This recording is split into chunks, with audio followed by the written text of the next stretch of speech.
Good afternoon and welcome again to the show. And my name is Immanuel Mohlala.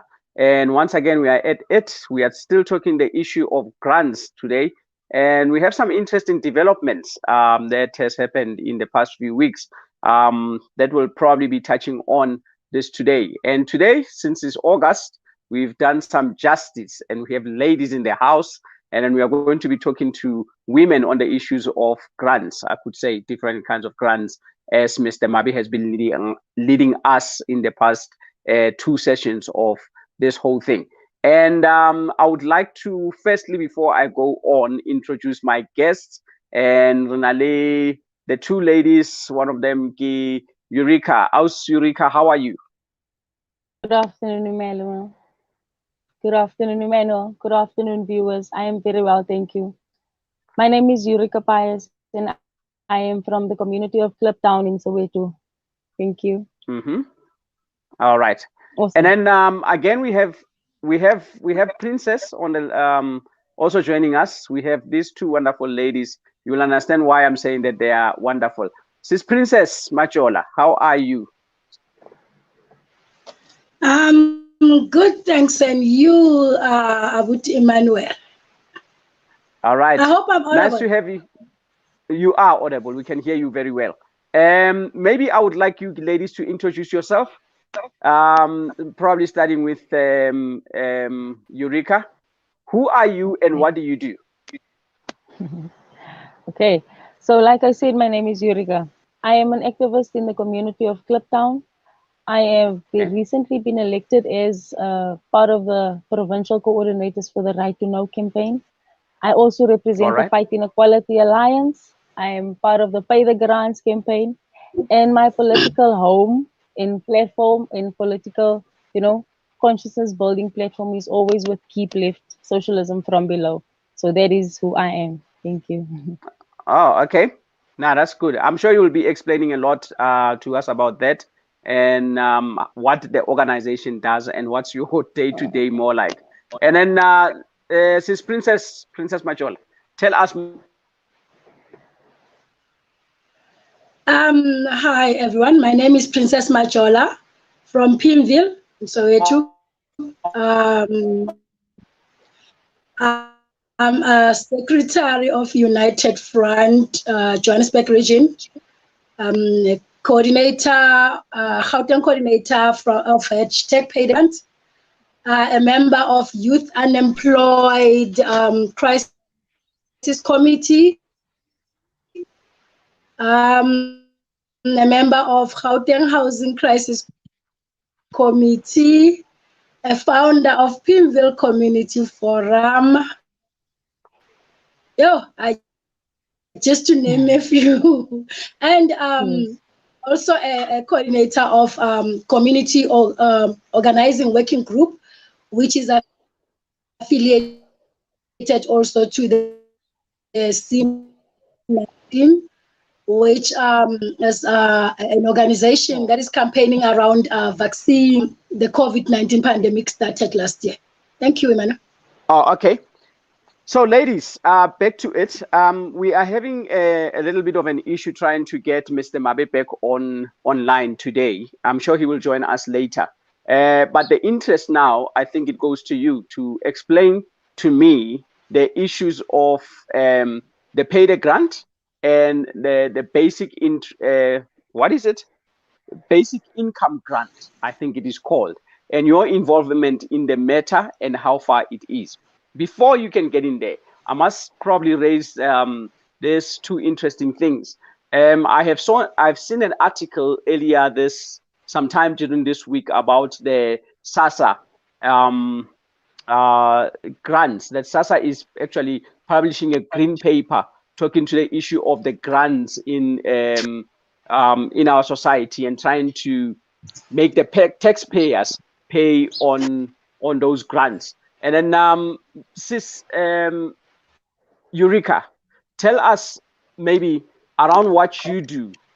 Explain to us the kind of grants that you are dealing with and how does it work and how far are we with that? Okay. As for the basic income guarantee that we are working with, we are hoping that we are looking at it to be implemented unconditionally across the board to everyone, especially to the poorest communities that is left without a support, especially when you look at mothers who are taking on the burden of everyday responsibility of the upkeep of the family and society, especially. These people, we are not getting any salaries. So we're looking at a basic income guarantee for mothers, especially for young men who don't have work, for all of society. And on the by the ground, there's also another campaign that I am also involved with. It's also called the Pregnant Mother Support Grant, where pregnant mothers, as we've seen the statistics now lately with the around the teenage pregnancy and the amount of teenage pregnancies that we've had since the COVID-19 pandemic. So this campaign also looks at supporting those mothers during that time. And also now, since afterwards, they'll be now getting the child support grant, which everything is already very, very minimal. So a basic income guarantee to everybody over the age of 18 is really necessary for all of us to survive, because we see that even in communities and even in the working class people, those people who have the opportunity to have a job, they still cannot sometimes afford crèche fees or to send their children to proper decent schools. So we really think that this basic income guarantee will really assist many in our community to get by. It's not a solution. It's one of many things that need to be implemented, but it's not a solution to end poverty in the near future. Yeah, you know, all that I hear somehow it's grant for this, grant for that, grant for that, and I think the argument that has always been, I mean, from the beginning, I've been sitting on that argument, trying to get a more I don't know whether to call it precise or a more satisfying answer to myself on the affordability of upkeeping of these grants. Are they sustainable in a way? Can we? Is that the best mechanism that we can probably come up with when you look at the needs of the people on the ground? For me, right now, the best mechanism would be to tax the rich, because we see that the amount, the statistics of the amount of rich people who are living above average means, it's crazy. And there is, if we look at the looting that's been taking place in government, Mm, the mm, the funding, the 500 billions that is just unexplainably lost. There is money to fund all these projects. There's been studies mhm. with the IEJ. We've got your Duma Kubula that also did a study to show that this is even, it would even be lucrative to the country in the long run if we do it, Mm. if we go for a universal basic income guarantee. We need to tax the rich. Okay, okay, I hear you. Sis Machol, what's your take on the matter?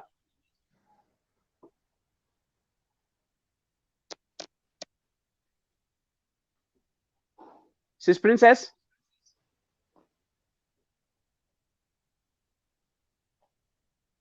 Can you hear I me? think I heard your question. Yes, I can hear you now. Okay, okay. I was saying, you know, I don't know if you've heard what Eureka has said, and I'm saying that the whole problem with me not Yes, I undermining. did a little bit. Yeah. So what's your take on the matter?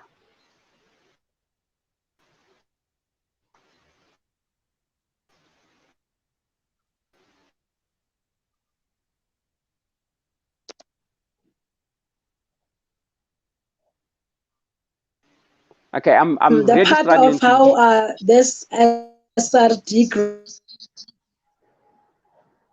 grant or basic income guarantee will be sustained. Yes. To hear, can I switch off my camera?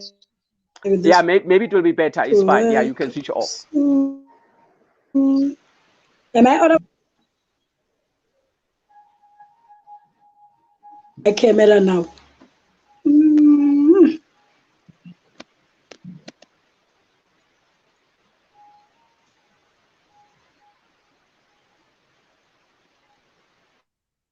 Okay, I seem to have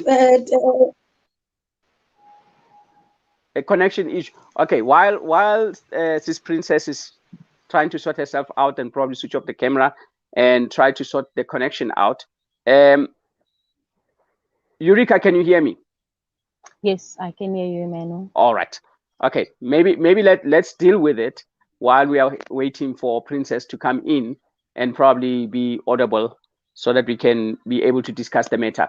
But then taxing off the rich, how do you think then the system will be able to go? I mean, maybe from what I've heard with the green paper of the social development, where they are saying that tax will then have to fund, but on the other hand, again, it's the same people that we are taxing. They are more likely to benefit from the funds that they are actually contributing on. I don't know if you think probably that is the best solution, or how should the system then run? We were just part of a meeting just now with the Pay the Grants where these things were explained, and I couldn't even stay longer because we had to join this meeting. But what was said there is that in the long run, these rich that we so-called rich, they will be taxed more and they will be paying off more than they are earning, because right now we're just looking at about 1.5 as a basic income guarantee for now. Universal would probably be something higher than that.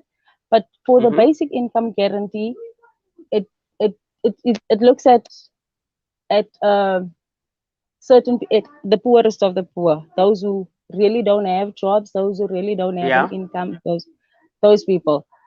If it goes to them, it's funded, it's more easily funded. But then if we include it on the universal scale, it will fund itself in the long run. I'm not too much into the nitty-gritties of the how, but I do know that we do need it. We do need this. We also, what stood out for me just now in the discussion, that if we do it universally, less people will be counted out, rather than if we do it concentrated on just the poorest of the poor. Then there might be lots of people who would not be able to be to cheat the system, basically. to it. Yes. Yeah. So if we do it universally, we include a whole lot more people, and in the long run of things, it will then eventually, costs will, we will have more buying power. People will be able to make better choices. Rates will. All right. Yes. Yeah. No, I get you. I'm thinking of two problems actually as you are talking now. That the definition of the poorest of the poor will definitely change once it kicks in. That we start realizing that the majority of the country now, they are all of a sudden the poorest of the poor. And I think one of the biggest questions that most of the people would ask is, aren't we then encouraging what I would call irresponsible spending when we are just giving? And 1,500 to other people is like 1,500 to alcohol and drugs, more than to take care of the kids. And how will we be, able to kind of like control how the money is spent? But I think Ntatemabi is on the line, and I don't know if he can hear me. Ntatemabi, how are you? By God's grace, and how are you, Comrade Eureka? I can hear you, yes. Very well, thanks. Now we are well, thank you very much. I've been missing you, man, because I wanted to ask you about the SASA green paper, I think it is called, on a suggestion of providing the basic income grant. And I just wanted to know your feelings on that one, Jorge. How do you feel about it? No, it's quite interesting. It's good.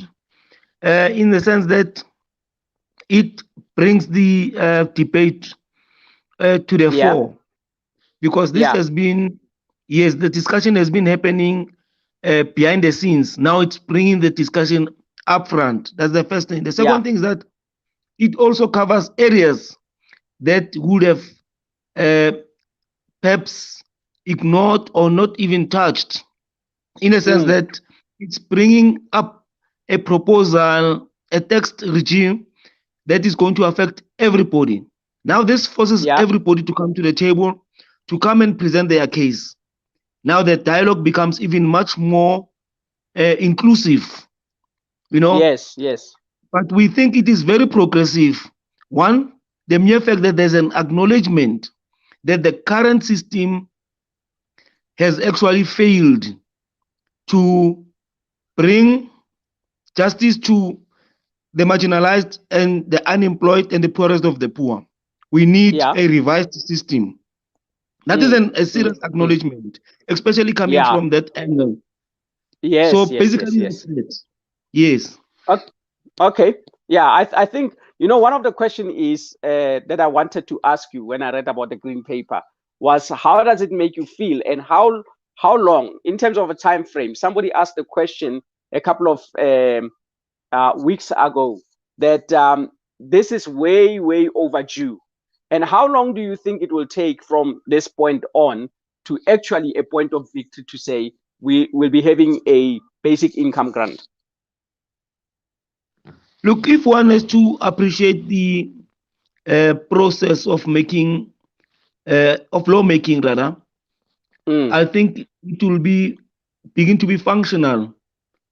Maybe at best in the next 6 months, but normally in the next year. So one suspects Okay. that, yes, by April, there could be an extension of the current SRDs to Okay. allow for the process to complete. Yeah. Okay. That's sometimes when you guys talk, I would want to keep things very simple and don't before we can repeat using some of the words, we can just at least define them. So the SRD is a social relief fund, isn't it? The social relief contribution that the government is doing now. All right. Question is, do the poor have 6 months in the country? The stats is horrible because we are talking the numbers of people who were retrenched since the COVID moving to the millions. Can they afford the 6 months or a year to the implementation of the system? Is the question directed to me? Yes, directed to you. Oh, thank you, sir. Look, under the circumstances, we don't have much choice, but at least in the interim, there's something happening in a form of SRT. For as long as SRT is there to alleviate the problem, I mean, the pressure, then it's fine. Though we are not satisfied about the amount, we wanted the amount to be realistic in terms of the lower poverty bound, which is 585. Yes. Which you mentioned the last time you were here. That is correct. Yeah. Okay.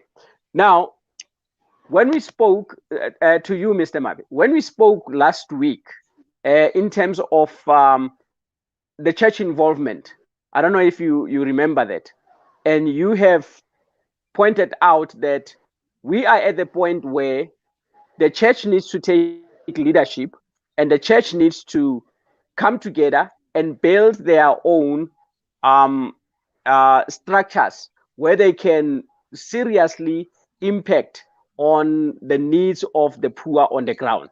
I don't know if I'm quoting you correctly. Well, yes, something to that effect. Because look, we have NGOs, we've got activists who are at the forefront of this socio-economic struggle. Yeah. And the church is lagging behind. However, the church forms part of the communities. And over and above that, we have a church as an institution that can help produce righteous leadership. So staying behind in such a situation, it's not good enough, because morals and other fundamentals that you need for a healthy and proper community and society must come from faith-based setups like your churches. Okay. Because I'm stating that because I was asking Eureka and saying, if we build a basic income grant for the poorest of the poor, how do we then make sure that the definition, the current definition of the poorest of the poor, stays the current definition? And people are not all of a sudden around 1 million more or 5 million more people are classed as the poorest of the poor because of they want to gain from government. And with that's just one. And secondly, how do we make sure that the basic income grant that we get, and I think this question goes for everyone. Eureka just answered it, and then it goes you to that to you, that Emabe, and Wenasis Princess, to say, how do we then make sure that you give pregnant women money so that they can sustain themselves during pregnancy and be able to sustain the children or the family thereafter? But how do we make sure that that money doesn't go to alcohol, doesn't go to drugs, or is abused and go to fashion rather than taking care of the families? We have such cases. It's a problem in our society. But how do we make sure that what the state gives out as a help, it goes where it needs to go? Okay. Look, firstly, the fact that we've got the expression poorest of the poor, it's a serious indictment to us. It is. As people. We're not supposed to be having such an expression. If we are to appreciate, yes, equality, justice, we have to address that problem so that we don't have poorest of the poor. Now, insofar as the usage of the money is concerned, we are not operating from an environment that does not have a history. The history is that we have serious societal ills.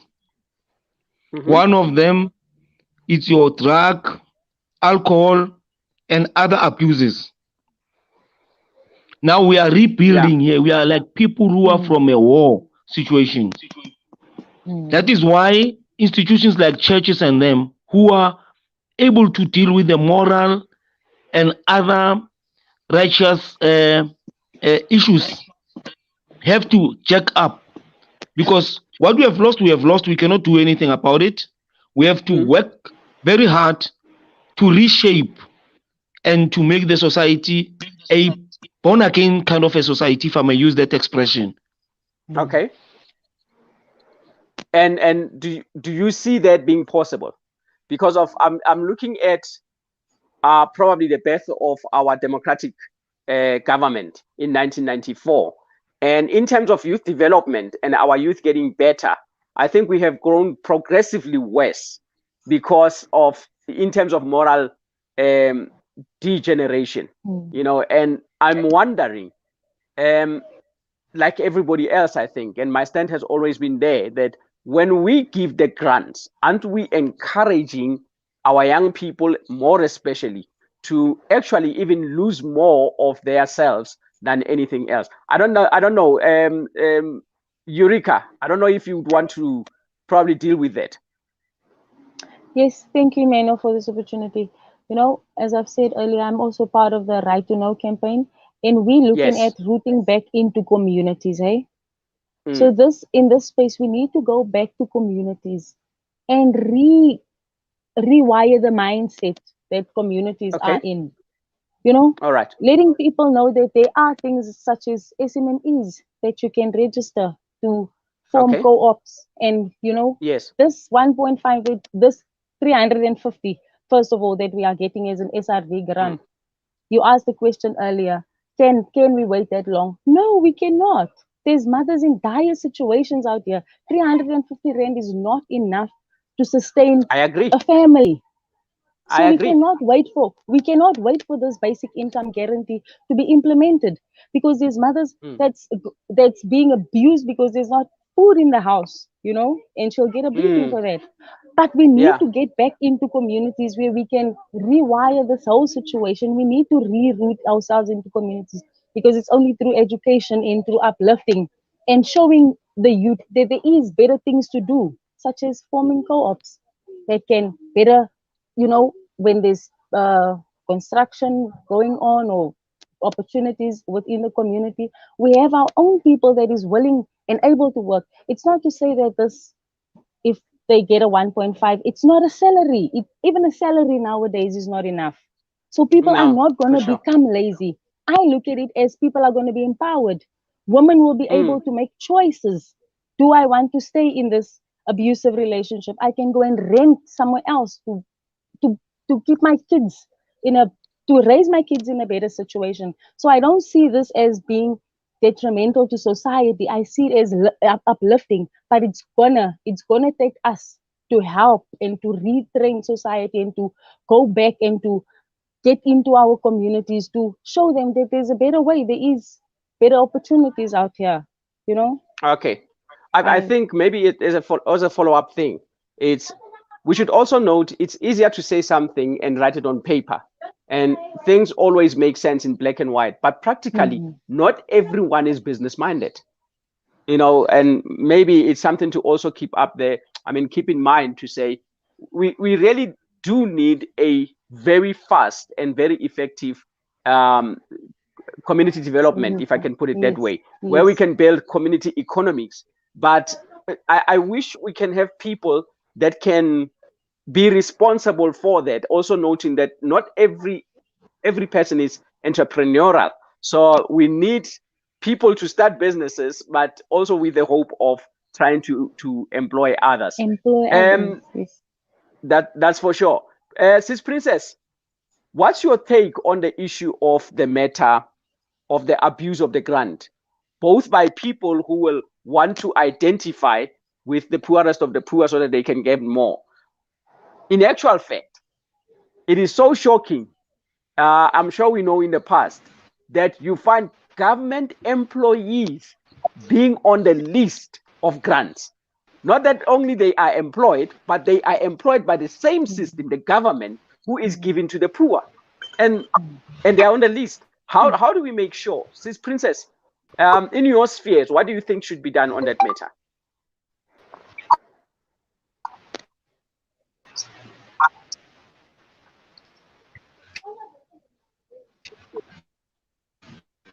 Sis Princess Ukon. Okay, I think Princess is experiencing the worst network today. She might not be there. Datemak. My leadership. Yes. Here's my question to you. Right. Based on there's a gentleman now, I forget his name, that we actually had a chat about him from the Eastern Cape, who wrote an article on the state of the economy currently. Where he's talking about we are moving to a dog eat dog kind of a situation, survival of the fittest, and everyone else have to, I don't know, die, for a lack of a better way. And I'm saying to you, what else do you think that, as Eureka says, the 350, it's nothing.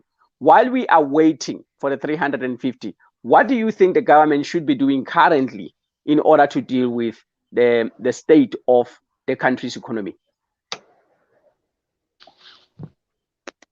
At the very least, the government should increase the 350 to 1,500 rand for the unemployed, while they are dealing with the overall what's called policy shift that they are proposing. Okay. And this is because there's been some studies that have been conducted in terms of what does it take to give a person a minimum dignity in terms of their living standard. Okay. So that is our position. Oh, all right. Now I hear you. Something comes into mind. When we started the show, I think I had a chat with you, and well, this question is directed to Eureka, because of she mentioned that, but I'm just trying to relate where it comes from. When we started a show, Eureka and I spoke to Mabi at some point, and I said, there are a lot of talk shows out there, and that talk community issues, political and. And one of the things that I wasn't aiming to do is to create a talk show that the only thing that it will do is just to talk, but probably a talk platform where we can be able to hold people accountable and say, but this is what you said you are intending to do.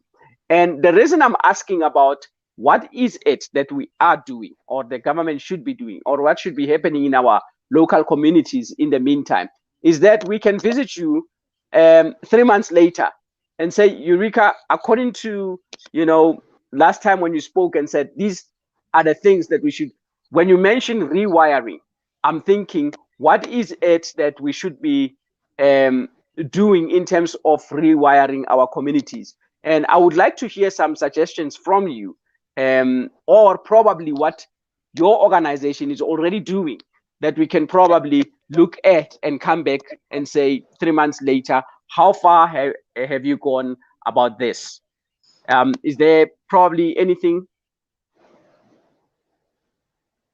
Well, you see, as part of the Housing Crisis Committee also, we are having workshops in political education classes where we train ourselves to better know the dealings of government and how we assist communities with how to apply for housing, how to check if there's a subsidy that you need to fill in. So these are the things that we are already assisting communities around with the Housing Crisis Committee that is.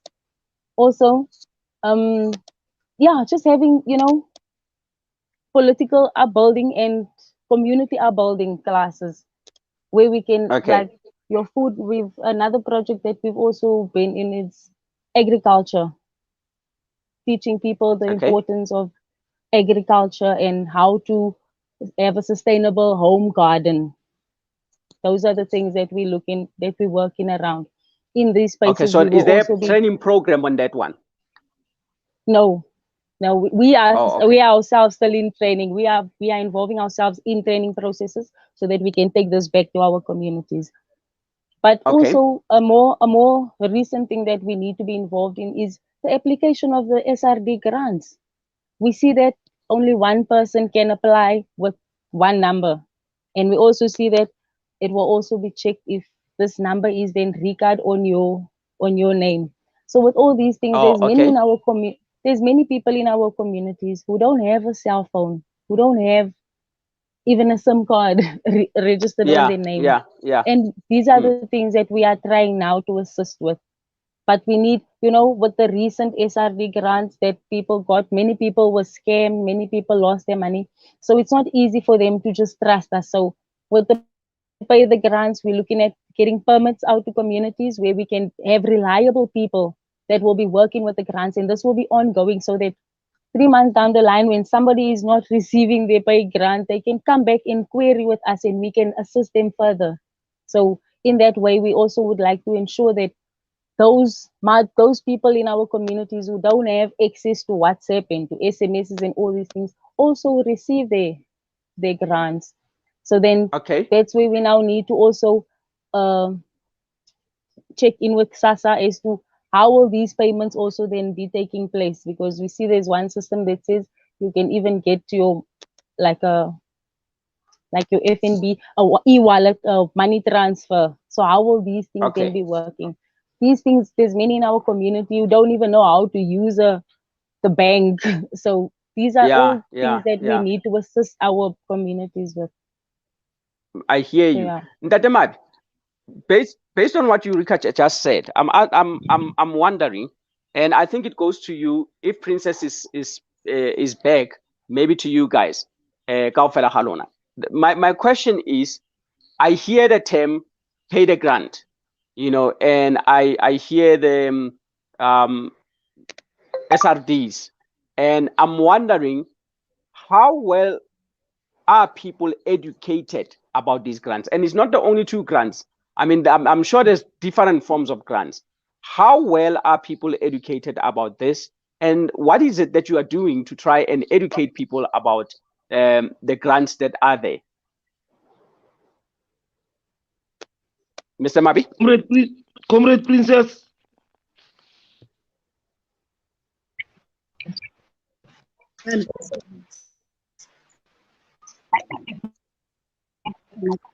Can you hear me, Princess?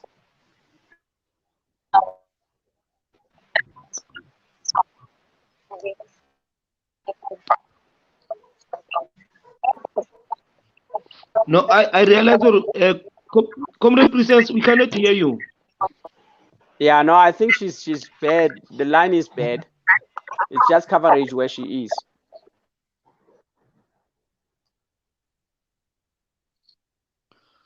Okay. I actually wanted to hear from her. Yeah. Let move on in that. Thank you. Now look, pay the grants, it's about all the grants.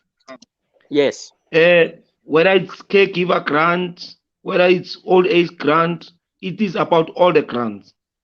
Okay. But what we have targeted as a priority is to cater for the unemployed and those who are left out by the system. That's why the SRD. However, it is about all the grants. And like Comrade Eureka has just said, we are actively involved. We have a team, we have a help desk of people that are dedicated in helping individuals who are struggling with applications. Some of the applications that some of us did involved people who are recipients of the disability grants, and all those kind of grants. But basically, we are involved in all the grants. Our main objective was to reinstate the SRT, which has happened. Now, the issue is the issue of universal basic grant, which is the big basic income guarantee. Now, that is what we are pushing for, so that we don't have anybody left out of the system. Okay. I think my question is more of, what are you doing in order to educate people about this? What more is out there? I mean, I'll referring to the green paper. I read the document, and I'm wondering how many people know about it, and is there some movements that you are doing probably, or some campaigns that people can come join, that you can give a link to, that people can come join and be a part of them? Okay, so Comrade Eureka will add. Look, remember, we are activists from communities. Yes. Whatever information that comes, we also share in community group, what's called WhatsApp groups. But over and above that, like she has said, we are from a meeting now. We are from a workshop. Yeah. And we have to be educated, and so that we are able to also educate others, highlight certain things. Yes. And apart from that, we have road shows. We have campaigns that we held now in June 16. This is now national. We also have others in the Women's Day. We are still having others in the pipeline. So it's a continuous journey. And we do interviews in the radio stations like yours. We also do interviews in the television. And we also always leave our numbers so that people who do not really get the message can contact us, and so that we can deal with the issues one-on-one. Oh, all right. No, that's interesting. I mean, looking at the fact that I like what Eureka has said about people who do not even have cell phones, and how do you reach somebody who's not connected to any WhatsApp group, or those people somewhere there that they are not even connected to your social life? And so how do you actually deal with them, Eureka? Or what means are there? to make sure that all this education that is necessary and needed for the poor in our communities actually is got by the information is received by the poor in those communities. So what we're looking at, so since we've all been locked down and locked out and we couldn't even interact, we had to practice all these kinds of social distances with this COVID-19. People couldn't really be interactive. But we're looking at having workshops in communities where we can teach people on these, especially in your rural communities where there's no reception even. And most of our programs, we find that it's in English or the main languages. So we need to also get them in our pamphlets and our petitions, all these things that we're having. We need to also have them in different languages, we find that, so that we can reach those people that are really not reachable. But also on a community base, in our communities, we have teams. Me and Princess is in the same community, and we also got teams that will go out and speak to people on a neighborly basis, because that's the only way. That's the only way we can interact right now, is to be speaking to each other in the streets. So that's how we. That's mainly right now how we can communicate. But we're looking at having workshops and these things in future where we can all get together and have trainings so we can get more community involvement. For sure. I mean, I'm thinking here that I want to get my overall out and gumboots and join you guys and say, I'm with the movement. But I want to know what structures are there that we can easily join and move with it. So from here, where to from this moment? I know your feelings about the green paper now, but where to from here? What's happening? What's gonna happen in the next few days? I hope you're not the part of the strike tomorrow to remove the president or anything like that. But yeah, but what's happening from this point? As for me, Eureka? I am I am with the right to know. We will need to intervene if there's going to be striking and all these things. We need to intervene to help people, to conscientize them on. If we want to fight government, this is not the way. We cannot be going out and looting our own shops and the very people that is lifting our community up. We are breaking down these people. So and looking at tomorrow, it might be a hectic day, and I pray that it will not be. Community involvement, getting out to communities. Okay. Now I really hope so myself. Ndatemali, how do I get connected, and what help would you need? If, let me say, me, I nearly said if I was a millionaire, but we all know I'm not. So, how do I get involved? And if you are asking for help from out there to the people who are out there and want to support the Pay the Grant movement, how do people get involved, and what need do you need? I believe that Ndadema is disconnected. So is he still here? No, he's Oh, disconnected. okay.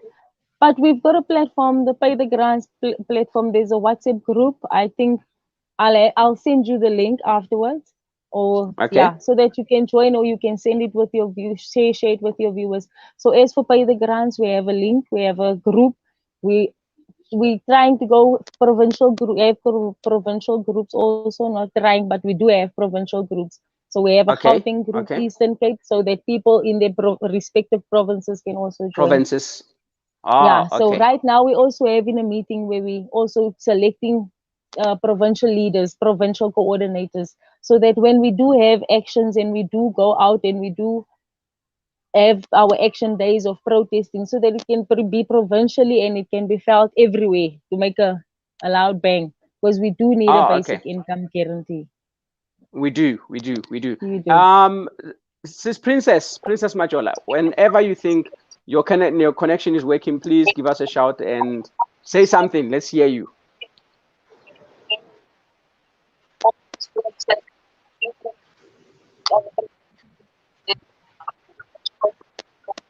Okay, Sis Princess, I apologize. and I'm sure I'm going to call you back onto this show at some point with a much better network and stuff like that. I really wanted to get an insight from your side and how things happen in Pimville. And unfortunately, because of technology, we just couldn't connect to you and hear what is in your mind. I think at this point now, I'm just left with you, Eureka. Is there anything else that you probably want to share with us that is happening in your space? Emmanuel, just looking at my space especially, in our communities, we deal with a lot of gender-based violence. And when we look at the basic income guarantee, many of our women do not have any finances to make any type of decision concerning their own lives, their children's lives, and things like that. So I really feel that for women to have a basic income guarantee, it will give them the opportunity to choose for themselves a better life. So our society needs women to be stable. It needs women to be financially able to make decisions about their own lives, about their own security, about the safety, about who they want to marry, about where they want to live. So these are the really important things that I really feel that a basic income guarantee will not solve, but it will really enlighten the burden that women feel. Another thing that I also feel is that with many of our people paying rent, you see that even with people who are working, who are employed, they cannot afford to pay rent. They cannot afford. They either lack in childcare support or they can't pay the credits. There's some area that lacks because even salary is not enough. So I really feel that with that, we also need to look at things like the rapid land release. We really need spaces where we don't have to rent, where we can have our own property in our own name to say that this is where I build for my family. Because government is supposed to be taking care of its people. Government is supposed to give us proper, decent housing, but it's not. So I do believe that if me and my friends can start a small business and buy a piece of land, or not even buy, let us earn it because the land is there. It's there. We need it. We really need it. So looking at programs such as the rapid land release program, I'm really hoping that it will go further and it will actually be established and come to light so that many women can be released of the burden of 15 checks in one yard. The system, the water and the sanitation is not even equitable to support this 15 families. So we need things like this that will make the burden easier on women. In this Women's Month, we see that many women suffer because I'm not talking to my sister because we are living in the same yard and we are in each other's faces and family issues, all these things.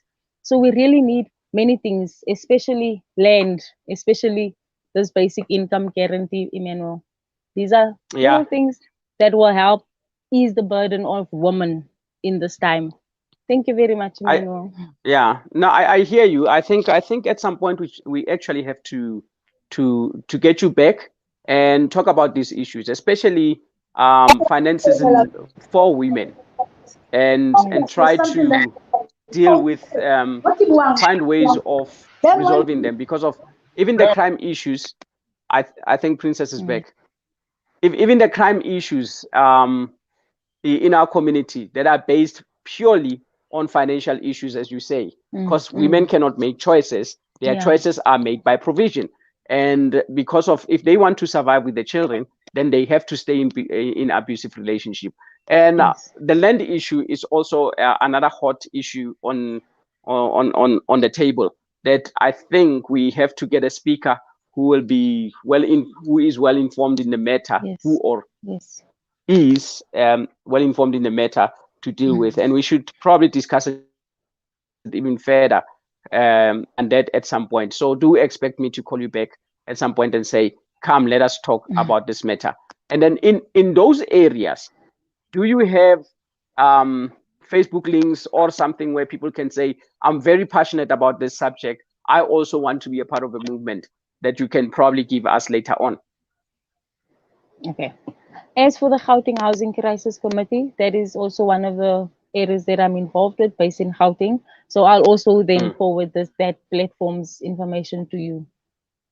There's also there's many campaigns. There's even a solidarity platform that shows solidarity to what's happening in Israel, in Palestine, what's happening in Eswatini, all these things. We have lots of platforms, but I will forward all these information to you.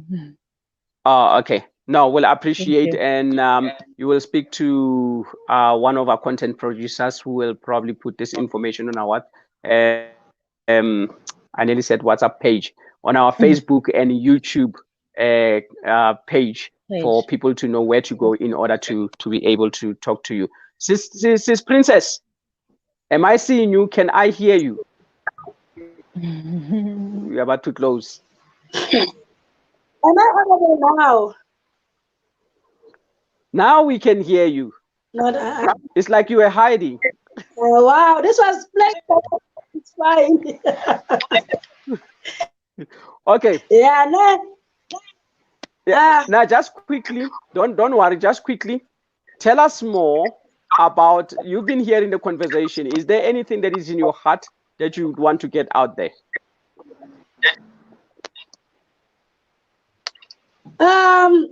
All I can say is our government should stop this thing, or the saying of we are creating a lazy generation, because there's no such that we are creating a lazy generation. Yeah. I'm that based on if you check, when they say people who are employed, nowadays there's an age restriction of people who have been employed. Okay. Now we have the age of 18 to 35. You qualify as to being someone who will be employed. Then you wonder and ask yourself, what about the age group from 36 to 59 who are not earning a pension or any grant, who are not even allowed to apply for jobs? So this shows that we are being played.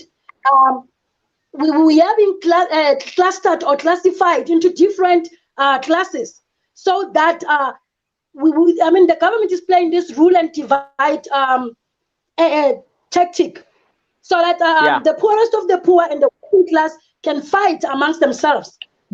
So when we are voting for a BIG, a universal basic income guarantee, we are saying it should be from 18 to 59, so that it covers everyone. 18 to 59, some people might come back and say that those are kids who are still in school, or those are kids under the guidance of their parents. But then we should also remember that there are kids from 18 to 35 who are heading homes where there are no parents. Where in those homes, those are child-headed households. For sure. So yeah. But just, if you don't mind just posing this question to you and saying, you already identify the problems that can come with giving the grant to all 18 to 59. Other people, you'll find that in terms of a family, whether staying together or not, you'll be giving money to the father and you'll be giving money to 2 kids that stays in the same family, and that family will be actually getting more than any other family. So how do you, in general, deal with the concept or the question of the corruption that comes with the grant?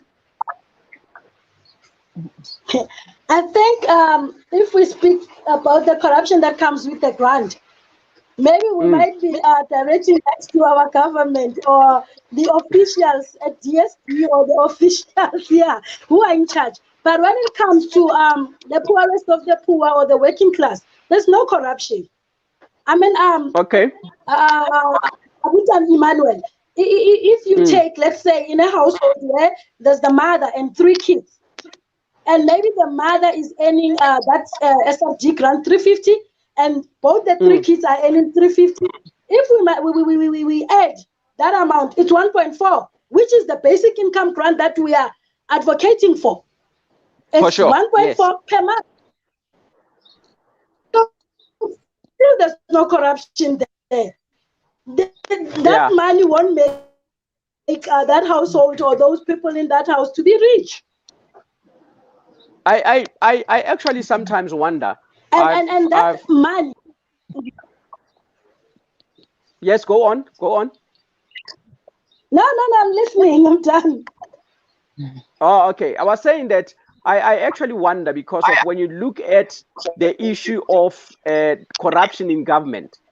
When you open a non-profit organization, those who have opened it know, you cannot use your family because of the system can actually tell you that so and so that you are trying to use is actually your mother or your brother, or so you cannot have those people in your committee. And I'm wondering, how is there corruption if the system is good enough to deal with the corruption on there, on its own? If the government doesn't want people to have the same people earning the same basic income grant within the same house, they can easily do so.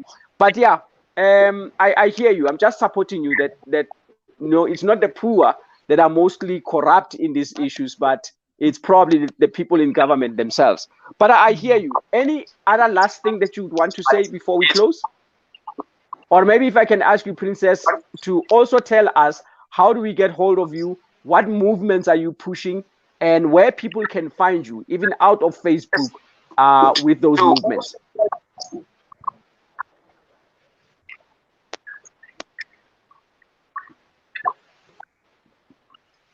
Princess, are you there?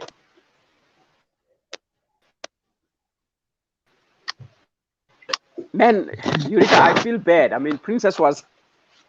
I feel like she should have been here. Oh, you back? Yes. Talk to me. Like Comrade Eureka.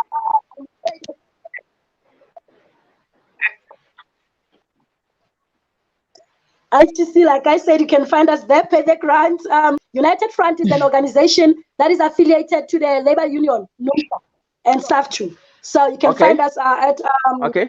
Yeah, and then I think we have our contact numbers. Okay.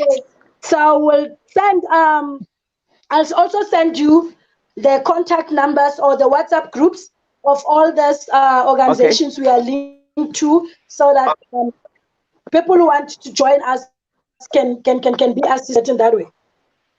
Okay. Guys, it has been awesome to have you here. Yes, I was about to say, any last words that you have? Jump in. Oh, my last words would be, I heard you talking about NPOs, NGOs, NYDA. We know those organizations are funded by the government, and we know that the money that they use, that is the money that is being funded into those organizations, is not actually used or allocated to people that it's supposed to reach. Yeah. So my plea would be, maybe it's about time that NPOs and people on the ground, by activists who actually know the struggles of the poor, rest of the poor, the working class that they are leading. Thank you, Immanuel. Okay, I think my next question would be, the next time we come together, it's how do we make sure that the people that you recommend that should be leading those actually get to a point where they should be leading those? And I think the reason that we try to create this platform is to educate people out there so that you can have numbers that will support you in order to get there. And the worry is always that after you get there, aren't you the one now who's going to be eating the money and not considering the poor? But anyway, I was just saying that in passing, don't answer. No. Okay. Thank you very much, ladies. Yes. The time is always short, and I hopefully will have you again, even in different, what do you call this, discussions. And then we can get into these things even more deeper. Today it was just too broad, but talking about the grants. We would really want to support the grant movement in any way that we can help you guys. But again, allow us that in 3 months' time, we should come back to you and probably ask you, like I said, hold you accountable to say, last time we spoke, this is where you were. And then 3 months later, where are you guys? I don't think you gave me a clear answer on where you are. In just 10 seconds, where are you in terms of the movement and pay the grant? I know that a year is too long, the people that you are advocating for cannot wait for that long. But how far are you? Where are you now? Right now, we're in talks with, yes. Yeah. Right now, we're setting up our structures. We're busy getting our community structures ready so that we can go out and hit the ground running as soon as all our activists is clued up on government policies, what we need to do, how we need to go about our business and everything, and especially get our permits to work in communities ready. Okay. Yes. Some people don't know, just a few seconds before, some people don't actually know how long has Pay the Grant been moving. Maybe people think that it started last year or it started with COVID, but how long has it been moving so far? The Pay the Grants campaign that I'm involved with has been started recently. But as for Pay the Grants, we've been crying for a basic income guarantee since 94, 96. 96, I believe so. I think. Yes. Mr. Mabi mentioned it when he got in. Yes. So it's not a new thing. This victory is not a new victory. It actually has been there for around 25 years that we've been pushing the Pay the Grants. Okay, Eureka, thank you very much. Princess, thank you very much for being with us. And Tate Mabi, I know that you are off, but thank you very much for the support. And to the team that makes all these things possible, my technical producer, Togozani Ngubeni, and my content producer, Kelebukile Sogona. Thank you very much for the show and well done. For me, cheers. Cheers, guys.